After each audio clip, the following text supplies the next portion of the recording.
हम सन 81 से हैं इस जगह में। हमारे बच्चे हुए, बच्चे बड़े हो गए। 85 में हमने सुनील दत्त को जिता के लाए, विष्णु हॉल को जिता के लाए और चंदूकर को जिताए 85 में सब लोगों ने इलेक्शन दिए। इतने साल से रह रहे हम लोग, 40-50 साल से हम लोग यहीं से। हाँ, हमारे सास लोग का, ससुरे लोग को सबका यही गुजारा, बचपना निकला। दोस्तों, याद है आपको कैसे कांग्रेस की सरकार ने सालों तक मुंबई के धारावी को इंडियाज मॉडल स्लम के नाम से रोमांटिसाइज और ग्लोरीफाई करते हुए अपने पॉलिटिकल वोट बैंक के लिए इस्तेमाल किया। पूर्व में वेस्ट बंगाल से लेकर पश्चिम में महाराष्ट्र तक, उत्तर में जम्मू कश्मीर और उत्तराखंड से लेकर दक्षिण में तेलंगाना, केरला और तमिलनाडु तक, कैसे कांग्रेस और अन्य विपक्षी पार्टियों ने अपने वोट बैंक की राजनीति के लिए अवैध तरीके से घुसपैठियों को बसाया, मिनी बांग्लादेश जैसे पॉकेट्स बनने दिए, देश को किस स्तर के डेमोग्राफिक और सिक्योरिटी खतरे में डाला, और ये सब केवल और केवल वोट बैंक पॉलिटिक्स के लिए। लेकिन अब इस पर एक एक करके शिकंजा कसना शुरू हो चुका है। दोस्तों, इससे पहले मैं वीडियो में आगे बढ़ूं, आप प्लीज हमारे चैनल को सब्सक्राइब कर लीजिए, बेल आइकन दबाइए और वीडियो को लाइक एंड शेयर करना ना भूलिए। दरअसल वेस्टर्न रेलवेज ने 19 मई 2026 से मुंबई के गरीब नगर बांद्रा ईस्ट में एक बड़ा डिमोलिशन ड्राइव शुरू किया है। यहाँ रेलवे की जमीन पर लगभग 400 से 700 तक अनऑथराइज्ड झोपड़ियां, दुकानें और स्ट्रक्चर बने हुए थे, जिन्होंने कुल 5200 स्क्वायर मीटर एरिया को इंक्रोच कर रखा था। और तो और उस एरिया में गैर कानूनी तरीके से मस्जिद भी बना दिया गया था, ताकि अगर इस एरिया के अवैध होने की बात उठे तो ये विशेष समुदाय मजहबी कार्ड खेल सके, जो कि सच में हुआ भी। जब यहाँ बुलडोजर चले तो मस्जिद भी जो अवैध जमीन पर बना था उसे गिराया गया, जिसको लेकर वहां रह रहे विशेष समुदाय के लोगों ने प्रदर्शन किया। देखिए, ये ड्राइव जो है वो बांद्रा टर्मिनस को एक्सपैंड करने, नई रेलवे लाइंस डालने, ट्रैफिक कंजेशन कम करने और सबसे महत्वपूर्ण रेल सेफ्टी सुनिश्चित करने के लिए चलाया जा रहा है। भारी पुलिस फोर्स, आरपीएफ, जीआरपी और बीएमसी की मौजूदगी में बुलडोजर्स के जरिए ये एक्शन जारी है और यह 23 मई तक चलेगा। सबसे महत्वपूर्ण बात यह है कि इस डिमोलिशन ड्राइव को बॉम्बे हाई कोर्ट की अनुमति भी प्राप्त है। लेकिन इसके बावजूद देखिए कैसे वहां से स्टोन पेल्टिंग के वीडियो सामने आए, जहां यह so called peaceful community police पर अतिक्रमण हटाने की कार्रवाई के दौरान पत्थर फेंकती नजर आई। हालांकि पत्थरबाजी इनका कोई नया पैटर्न नहीं है, लेकिन अब राज्यों की पुलिस भी कांग्रेस के पुराने दौर वाली पैसिव पुलिसिंग नहीं रही।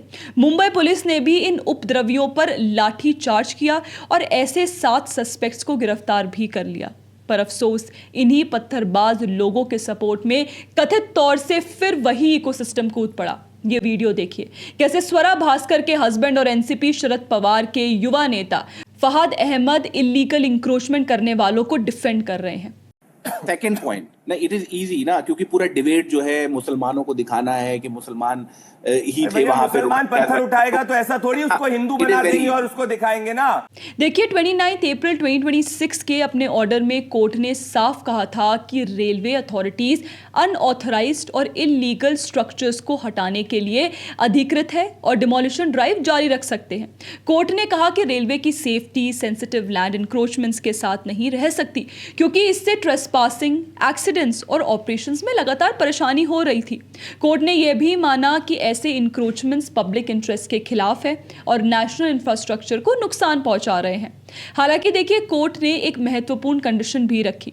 2021 के स्लम सर्वे में एलिजिबल पाई गई लगभग 100 फैमिलीज के रिहैबिलिटेशन राइट्स को प्रोटेक्ट किया जाए। उन्हें एमएमआरडीए के माध्यम से रिहैबिलिटेशन मिलना चाहिए। लेकिन बाकी जो इनएलिजिबल पाए गए या वैलिड प्रूफ नहीं दिखा सके, उन्हें इल्लीगल ऑक्यूपायर्स माना गया और उनके स्ट्रक्चर्स हटाए जा रहे हैं।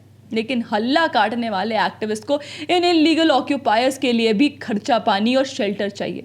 देखिए, अगर इंक्रोचमेंट हिस्ट्री की बात करें तो ये एरिया 1980 से धीरे धीरे कब्जा होना शुरू हुआ था। लोगों ने मार्शी लैंड को भरकर 1984-87 के आसपास झोपड़ियां बनानी शुरू की। समय के साथ साथ यह एक डेंस बस्ती बन गई।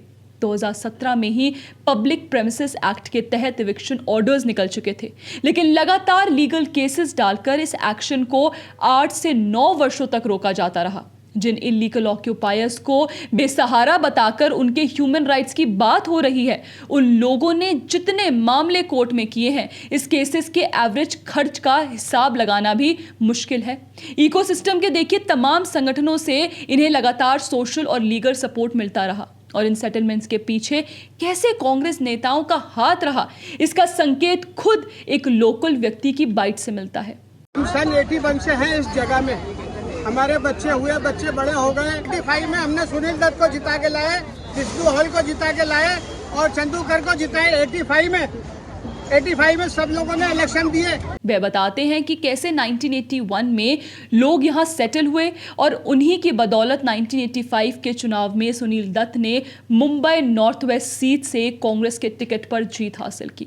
देखिए, इस व्यक्ति की बाइट अपने आप में यह प्रूफ करती है कि लोगों को यह भरोसा था कि जब तक वे कांग्रेस को अपना वोट बैंक सपोर्ट देते रहेंगे तब तक उनका कोई बाल भी बांका नहीं कर सकता। और इसी पॉलिटिकल प्रोटेक्शन के सहारे वे इल्लीगल तरीके से किसी भी जमीन पर कब्जा करके अपनी प्रेजेंस और नेशनैलिटी स्टैब्लिश कर सकते हैं। लेकिन अब महाराष्ट्र की देवेंद्र फडणवीस सरकार ने इन अवैध बस्तियों और घुसपैठियों के खिलाफ बुलडोजर ड्राइव शुरू कर दी है।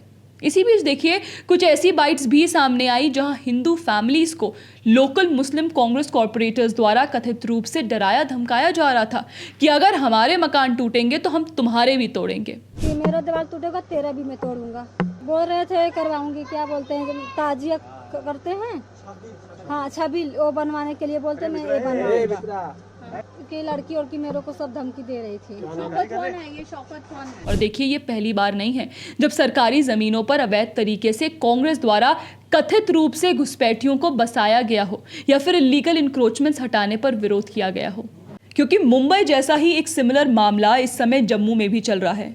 19 मई 2026 को सिद्रा रायका बंदी फॉरेस्ट एरिया में फॉरेस्ट डिपार्टमेंट ने इलीगल इंक्रोचमेंट्स पर एक्शन लिया। यह फॉरेस्ट लैंड थी जहां दशकों से लोग कब्जा जमा कर बैठे हुए थे।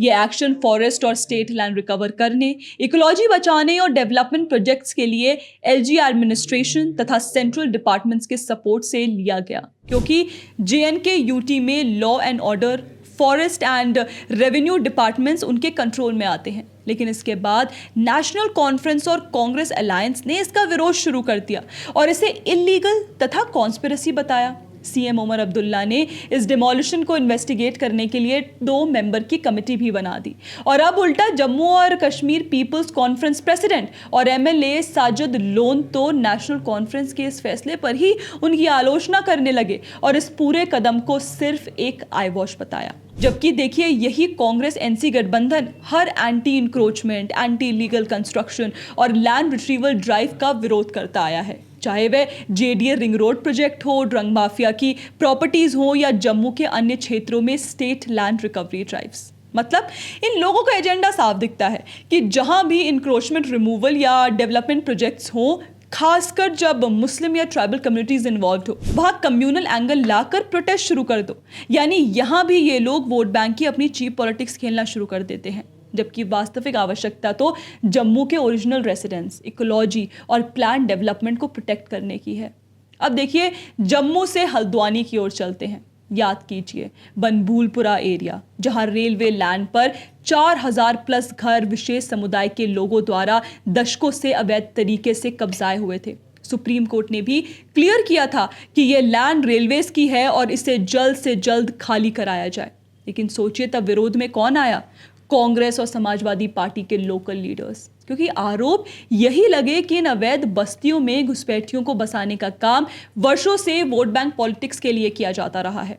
दोस्तों, इन घुसपैठियों का अवैध जगहों पर कब्जा करना सिर्फ सिक्योरिटी कंसर्न ही नहीं है, बल्कि यह एक दूसरे एंगल की तरफ भी इशारा करता है, और वह है भारत के इंफ्रास्ट्रक्चरल डेवलपमेंट में बाधाएं खड़ी करना।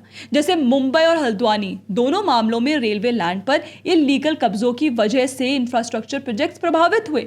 और यह सिर्फ देखिए वोट बैंक पॉलिटिक्स नहीं, बल्कि इकोनॉमिक ग्रोथ और इंफ्रास्ट्रक्चर एक्सपेंशन को धीमा करने वाली राजनीति भी है। क्योंकि इन्हीं पैटर्न्स को देखें तो उत्तराखंड के देहरादून में रिस्पना और बिंदाल नदियों के रिवरबेड्स, फ्लड प्लेन्स और कैचमेंट एरियाज पर 1980s के दौरान अवैध माइग्रेंट्स को बसने दिया गया आरोप लगते हैं कि कांग्रेस पार्टी ने सुनियोजित तरीके से ऐसा किया था जिससे कि इन अवैध माइग्रेंट्स को अपना वोट बैंक बनाया जा सके।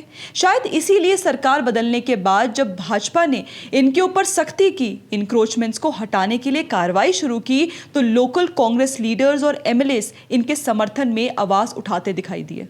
बाकी इसके अलावा देखिए, वेस्ट बंगाल की स्थिति भी किसी से छिपी नहीं है।